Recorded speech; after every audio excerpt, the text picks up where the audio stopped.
जब भी प्रेम की बात होती है तो श्री कृष्ण राधा के प्रेम की मिसाल सबसे पहले आती है। राधा श्री कृष्ण के प्रेम को जीवात्मा और परमात्मा का मिलन कहा जाता है। राधा श्री कृष्ण का बचपन का प्यार थी। श्री कृष्ण जब 8 साल के थे तब दोनों ने प्रेम की अनुभूति की।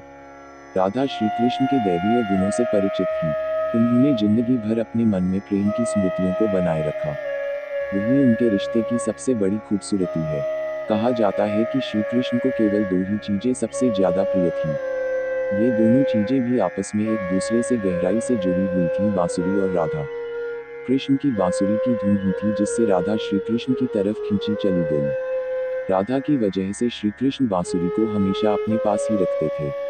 भले ही श्री कृष्ण और राधा का मिलन नहीं हो सका, लेकिन उनकी बांसुरी उन्हें हमेशा एक सूत्र में बांधे रही।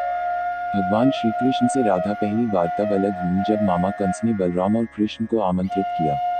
वृंदावन के लोग यह खबर सुनकर दुखी हो गए। मथुरा जाने से पहले श्री कृष्ण राधा से मिले थे। राधा कृष्ण के मन में चल रही हर गतिविधि को जानती थी।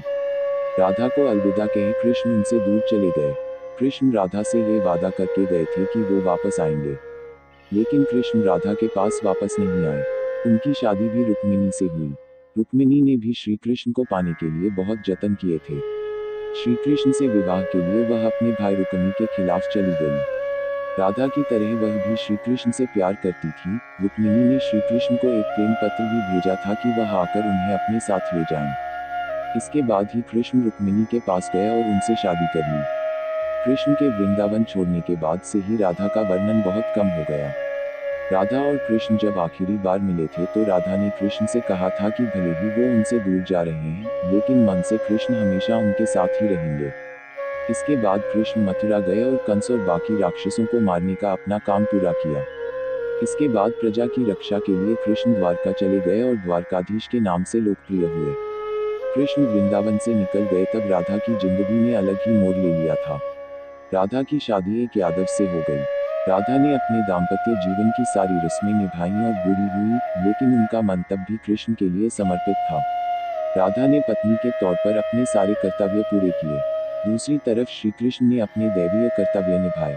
सारे कर्तव्यों से मुक्त होने के बाद राधा आखिरी बार अपने प्रियतम कृष्ण से मिलने गई। जब वह द्वारका पहुंची तो उन्होंने कृष्ण के रुक्मिणी और सत्यभामा से विवाह के बारे में सुना, लेकिन वह दुखी नहीं हुई। जब कृष्ण ने राधा को देखा तो बहुत प्रसन्न हुए। दोनों संकेतों की भाषा में एक दूसरे से काफी देर तक बातें करते रहे।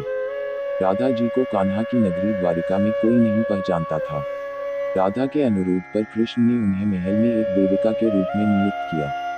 राधा दिन भर महल में रहती थी और महल से जुड़े कार्य देखती थी।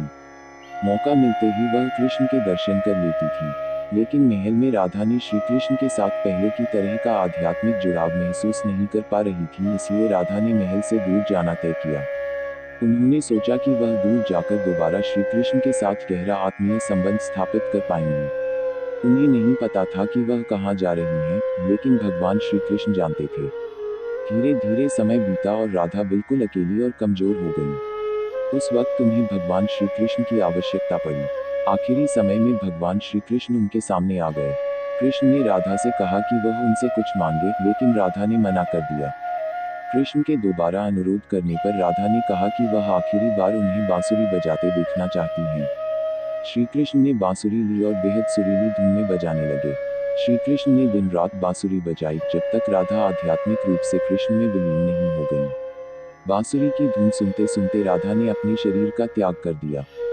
हालांकि भगवान कृष्ण जानते थे कि उनका प्रेम अमर है, बावजूद वे राधा की मृत्यु को बर्दाश्त नहीं कर सके। कृष्ण ने प्रेम के प्रतीकात्मक अंत के रूप में बांसुरी तोड़कर झाड़ी में फेंक दी। उसके बाद से श्री कृष्ण ने जीवन भर बांसुरी या कोई अन्य वादक यंत्र नहीं बजाया।